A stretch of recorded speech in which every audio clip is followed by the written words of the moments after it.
When you go against who that nation, you got to bring your hard hat.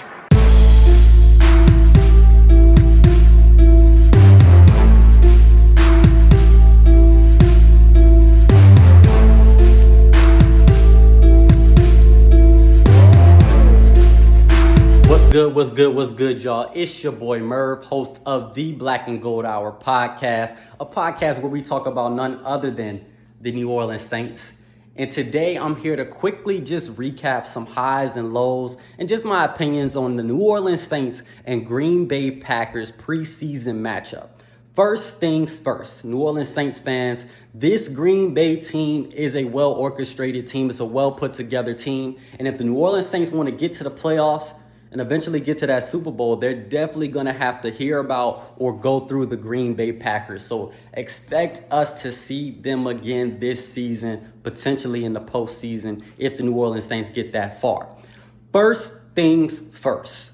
The New Orleans Saints and Green Bay Packers during the week, we heard about excellent defense. We heard about fighting. We heard about two NFC teams that were really getting into it all week. And Friday night, the big lights were on, and it was time for them to actually play a game. First things first, the defense for the New Orleans Saints came out kind of flat, in my opinion. They could have came out a little bit harder. Jordan Love and the Green Bay Packers offense was making it look a little too easy as they were able to establish the run and then open up play action. But the New Orleans Saints defense held it together as they typically do and held them to 3 points to start the game.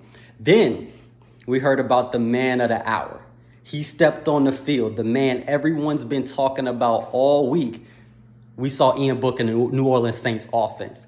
Ian Book came out and he looked just as kind of bad as he looked last week as well. He wasn't really able to sustain drives. Not all of it was not his fault. Some of it was due to penalties. The New Orleans Saints offense and defense had some costly penalties. I want to say a holding by Adam Troutman, and then a roughing the passer that extended a Green Bay drive and led to 3 points by the Green Bay offense. So that's something that the New Orleans Saints definitely want to clean up. As we get into the first quarter, Tony Jones Jr. was able to play aggressively, run hard, and just, hey, that's my third string running back right there, Tony Jones Jr. I know a lot of y'all like Dwayne Washington, but Tony Jones Jr. is my guy, man. He just runs with a certain aggression that just, it flashes every time, just like it did last preseason. And I think that's a player that Dennis Allen and the New Orleans Saints should take a second, third, and fourth look at.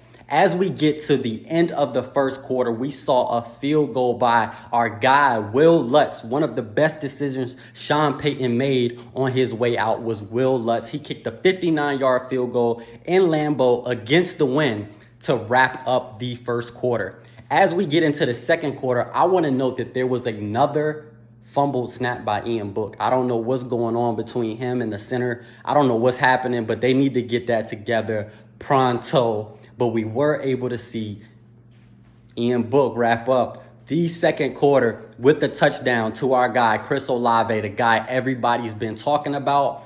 That was something that Ian Book needed. He wants to make a case as a third-string QB for the New Orleans Saints.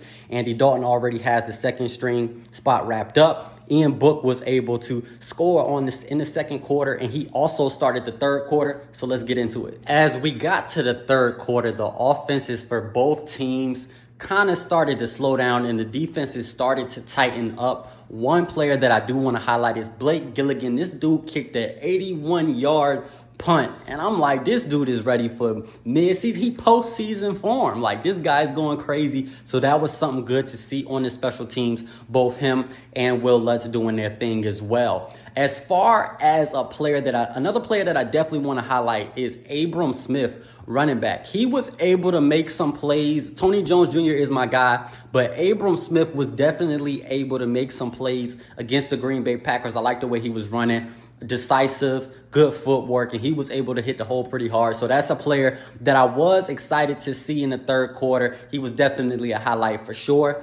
Other than that, the third quarter was kind of so-so. Both defenses were able to hold it down. Didn't see too much from the offense. So let's get into the fourth quarter. So to the fourth quarter, we saw the New Orleans Saints defense kind of hold tough, but ultimately gave up a 51-yard QB run to Danny Etling out here, man. It was crazy. It was something we definitely don't want to see, but something that typically does happen with breakdowns and things like that young players may have in the preseason. So nothing that made me that's going to make me lose too much sleep tonight.